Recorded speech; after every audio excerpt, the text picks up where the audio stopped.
কতটা ছিল 6 এর 2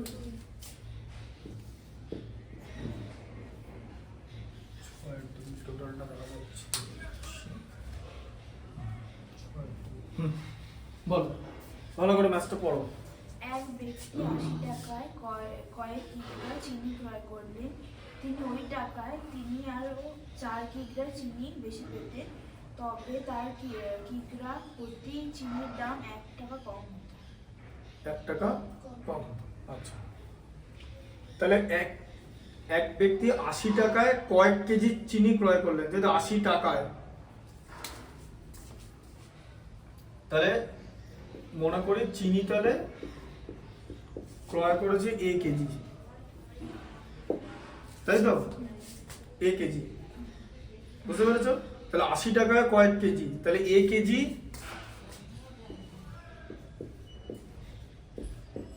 চিনির দাম কত? ৮০ টাকা, তাই তো? তাহলে 1 কেজি চিনির দাম কত? তাই তো?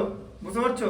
বলবে দুজনেই বলবে, অসুবিধা হবে না। এই দেখো, তাই তো? তাই হবে তো? ঐকিক নিয়ম তো? তারপরে কি বলেছে? তারপর বলেছে যদি ওই টাকায় আরো ৪ কিলোগ্রাম চিনি বেশি পেতেন। ওই টাকাতেই আরো 4 কিলোগ্রাম চিনি বেশি পেতেন। ঠিক আছে, তাহলে পরের বারে চিনি কত পাবে? 4 কেজি চিনি বেশি পেতে তো, বেশি এ প্লাস 4 কেজি, বোঝা গেল? হ্যাঁ, আচ্ছা, তাই তো? আচ্ছা, তাহলে ওই টাকা দিয়ে বলেছে।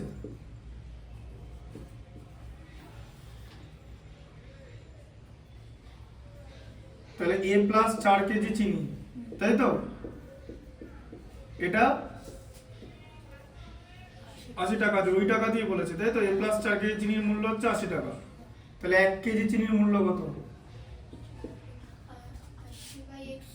বলো 80 বাই এক্স। কেন? এই যে এ প্লাস 4, এটা হয় পুরোটাই, বোঝা গেল? আচ্ছা, তাহলে এবার কি বলেছে? এবার তবে আর কত কিলোগ্রাম চিনির দাম ১ টাকা কম হতো। তাহলে আর কত কিলোগ্রাম চিনির দাম ১ টাকা কম? আর কত না, অন্য কিছু বলা আছে, কি লেখা আছে দেখে নিচ্ছি দাঁড়াও। তবে তার হ্যাঁ, তবে তার প্রতি কেজি, হ্যাঁ, তাহলে কি ওই টাকায়, যদি ওই টাকায় আরো 4 কেজি চিনি বেশি পেতেন, তবে তার কিগ্রা প্রতি চিনির দাম 1 টাকা কম হতো, তাই তো? হ্যাঁ, মানে 1 টাকা কম হতো, মানে 1 কেজির দাম 1 টাকা কম হতো। এবার বলো, এই দুটো ভগ্নাংশ দেখেছো তো? দুটো ভগ্নাংশের মধ্যে কোনটা বড় আর কোনটা ছোট বলতে হবে। বলো কোনটা বড়, বলো। না, এই দুটো ভগ্নাংশ, দুটোর মধ্যে 80 আছে, কোনটা বড় বলো? 80 বাই এ বড় না 80 বাই এ প্লাস 4 বড়? 80 বাই এ প্লাস 4 বড় তুমি বলছো, তাই তো? দেখেন একটা জিনিস দেখিয়ে দিচ্ছি। তুমি ধরো এর মান 4, এর মান ধরো 4 ধরলে, 4 ধরতেই পারো, এর মান 4। আচ্ছা, এর মান যদি 4 ধরো, তাহলে 80 বাই এ কত হবে? 80 বাই 4 মানে 20 হবে, তাই তো? আর তাহলে 80 বাই এ প্লাস 4 কত হবে? 80 বাই 4 আর 4 যোগ করলে 8 হবে, তাহলে 10 হবে। তাহলে কে বড়? এটা হচ্ছে না, 80 বাই এ বড়। কি করে পাবো? যদি লব একই থাকে, কোনো দুটো ভগ্নাংশের লব একই থাকে, দুটোই 80 আছে লব, যার হর বড়, হর এটা বড় তো এ প্লাস 4 বড়, তো এর থেকে যার হর বড় সেই ভগ্নাংশ ছোট হবে, তো হর বড় হয়ে গেল তো, কারণ 80 কে তো বড় নাম্বার দিয়ে ভাগ হচ্ছে, তাহলে তো ভাগফল ছোট হয়ে যাবে, তার মানে তো এই নাম্বারটা বড় হয়ে যাবে। এখানে তো ছোট দিয়ে ভাগ হচ্ছে, তাহলে তো ভাগফল বড় হবে, তাই তো? এরকম করে জিনিসটা এইভাবে দেখবে, ঠিক আছে? এই জায়গাটা বোঝাতে পারলাম? তাহলে এটা তাহলে ছোট হবে, তাই তো? কারণ তুমি তো এখানে নেগেটিভ দাম তো নেগেটিভ করতে পারবে না, তাই যখনই দুখানা ভগ্নাংশ তৈরি হবে, আগে এটা বুঝে নিতে হবে যে কে বড় আর কে ছোট, কারণ এখানে বড় থেকে ছোটটা মাইনাস হবে, ঠিক আছে? আচ্ছা, তাহলে এখানে কি হলো? এবার আমি লিখবো 80 বাই এ, তাহলে 1 কেজি চিনির দাম হচ্ছে 80 বাই এ টাকা। আবার এখানে 1 কেজি চিনির দাম হচ্ছে 80 বাই এ প্লাস 4 টাকা, তাই তো? বলছে চিনির দাম তাহলে এই যে এটা হতো 1 টাকা কম হতো, ঠিক আছে?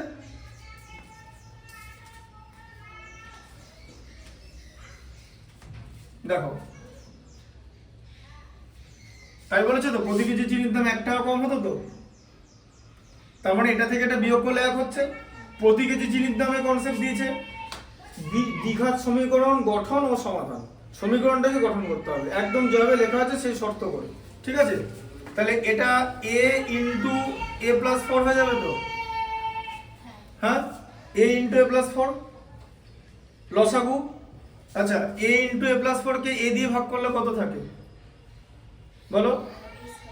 a স্কয়ার কেন? দেখো, a ইন্টু a প্লাস 4, তাকে তো তুমি প্রথমে a দিয়ে ভাগ করবে, কত থাকছে?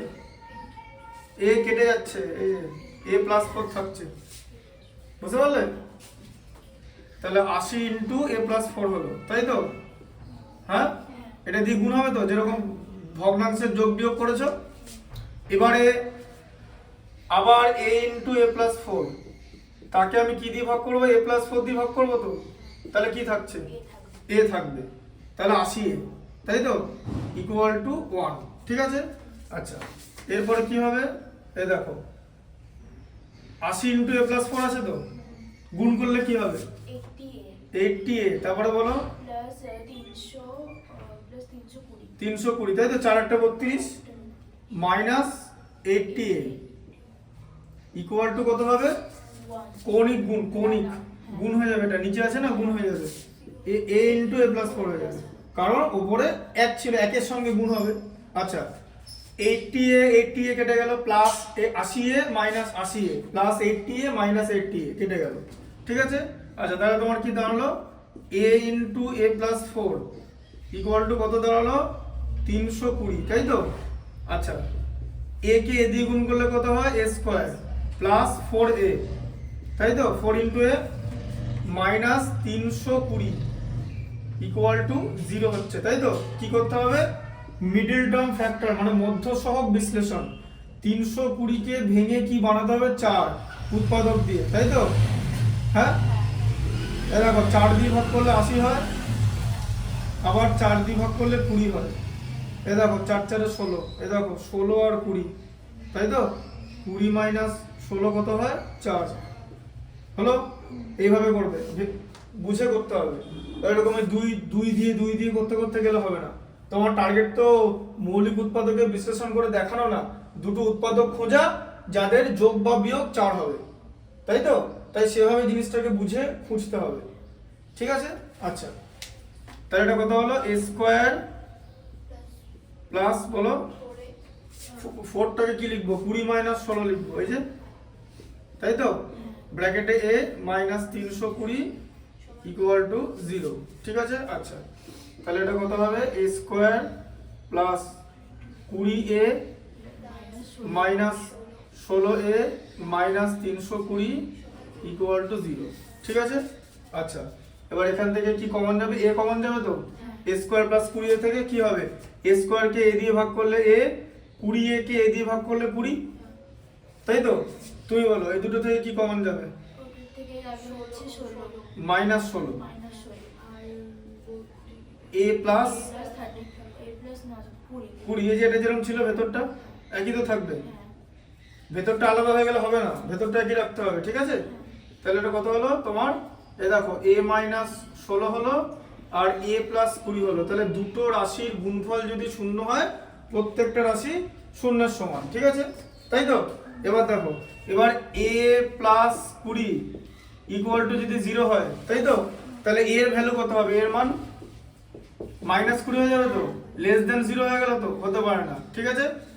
তাহলে আর a মাইনাস 16 আছে, a মাইনাস 16 ইকুয়াল টু 0, তাহলে a এর ইকুয়াল টু কত? 16, তাই তো? তাহলে তিনি 16 কেজি চিনি ক্রয় করেছিলেন, 16 কেজি চিনি ক্রয় করেছিলেন। দেখতে এবার এবার দেখো, তুমি 16 বেরোলো তো, এবার এখন ব্যাপারটা হচ্ছে তুমি তাহলে মেলাবে কি করে? মানে তোমার অঙ্কটা যে ঠিক হয়েছে সেটা তুমি বুঝবে কি করে? পরীক্ষার হলে তো তোমার তো অ্যান্সার দেওয়া থাকবে না। তাহলে 16 কেজি চিনি ক্রয় করেছে তো, ক টাকায়? 80 টাকা তো, 80 টাকা 16 কেজি, তাহলে প্রতি কেজি চিনির দাম কত? 80 মাইনাস 16 মানে 5 টাকা, ঠিক আছে? আবার বলেছে যে ওই টাকায় তিনি আরো 4 কেজি বেশি চিনি কিনতেন, তাহলে 80 টাকায় 20 কেজি করতো, 4 টাকা হতো, তাহলে প্রতি কেজি চিনির দাম 4 টাকা, প্রতি কেজি চিনির দাম 5 টাকা, 1 টাকা কমই তো হচ্ছে, যে 5 মাইনাস 4, প্রতি কেজি চিনির দাম 1 টাকা কম হতো, মিললো? 80 টাকা 16 কেজি যিনি ক্রয় করেছিলেন, তাহলে 80 টাকা 16 কেজি, তাহলে 5 কেজি যিনি ক্রয় করে, তাহলে 1 কেজি জিনিস দাম 5 টাকা, 80/16 হয়ে গেল। ঠিক আছে, 16 কেজি জিনিস দাম 80 টাকা, তাহলে 1 কেজি জিনিস দাম 80/16 টাকা, 80/16 মানে 5 টাকা। আবার 4 কেজি বেশি কত, তাহলে 16 + 4, 20 কেজি জিনিস দাম 80 টাকা, 1 কেজি জিনিস দাম 80/20 টাকা মানে 4 টাকা। তাহলে প্রতি কেজি জিনিস দাম 1 টাকা কমই তো হচ্ছে, এখানে প্রতি কেজি জিনিস দাম 5 টাকা হচ্ছে, প্রতি কেজি জিনিস দাম 4 টাকা হচ্ছে। এটাও ইম্পর্টেন্ট, দেখবে এই পার্টটা স্কুলে বা কোনো জায়গায় দেখায় না, দেখায় না তো, যে সমীকরণটা কি করে সমাধান হলো, উত্তর তো বেরোলো, এবার উত্তরটা যে ঠিক সেটা তো দেখতে হবে। আগের দিন যেমন তোমাকে দেখালাম, আগে সবকটাতে দেখিয়েছি, খেয়াল করে দেখবে যে যে কিভাবে, এটা তোমার কাছে তো উত্তর থাকছে না, but you have to confirm that you are correct. So তুমি কি করে কনফার্ম করবে, হাউ টু কনফার্ম, এইভাবে যে সমীকরণের শর্তগুলো, যে সমীকরণের যে মান মানে এক্স এর মান মানে বীজ, সেই বীজগুলো বসিয়ে দেখতে হবে। ঠিক আছে, যে মানে সিদ্ধ করছে কিনা সমীকরণকে, সিদ্ধ মানে ইংলিশে বলে স্যাটিসফাই। ঠিক আছে, বুঝতে পারলে? আচ্ছা, পরেরটা বলো। পরের অঙ্কটা হচ্ছে দুটি স্টেশনের মধ্যে দূরত্ব 300